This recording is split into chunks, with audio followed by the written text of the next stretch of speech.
Hey everybody, it's Lily Angel. So this is a tier list for Realms of Pixel that I'm going to go over.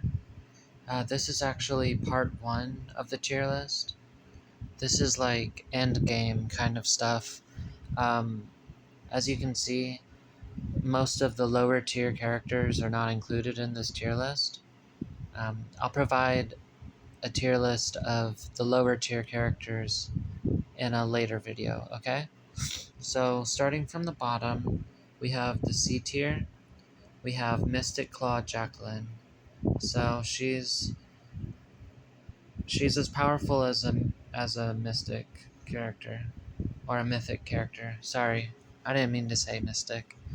So she's as strong as a mythic character, but she's lower tier than these other ones.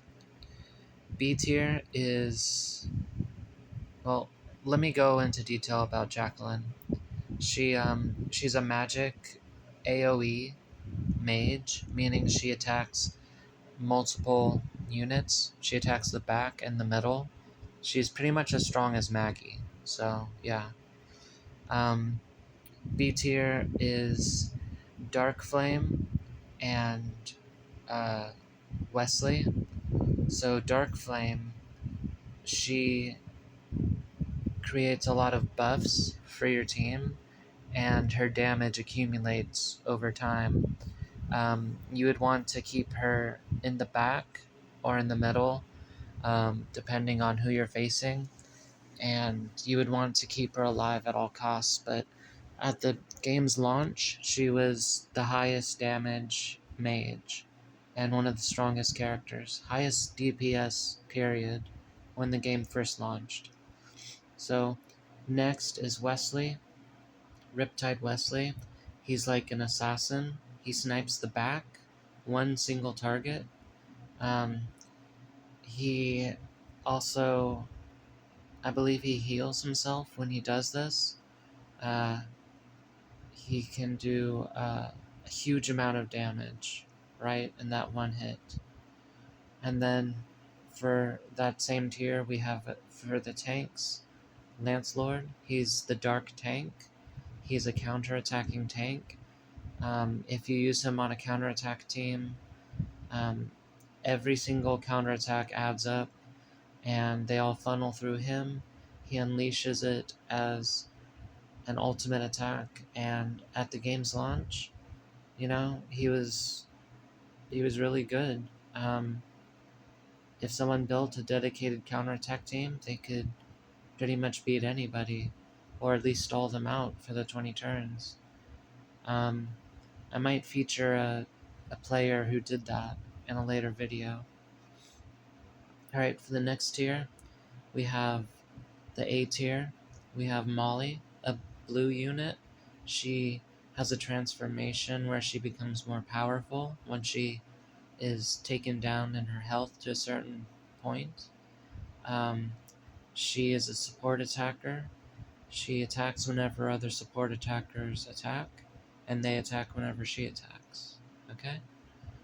High damage at the game's launch, she was one of the highest DPS. Same thing goes for Sword Sage, but she's the green version. They're both high damage, single target support attackers. Uh, Light Sage Yumi, she is essentially the same as Dark Flame, but she does debuffs instead. And yeah, she's a AoE mage. She was at the game's launch one of the very top 3 units. Since then, of course, there's been power creeping. Uh, Next is Dark Muse or Scarlet Muse Teresa. She increases the stack of burn that you can have. Burn takes off 20% of your opponent's HP for 2 turns.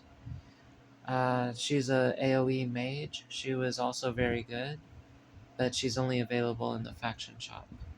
Same goes for Jimbo. He does more damage based on how much DOT, damage over time, status effects like burn, but also only in the faction shop.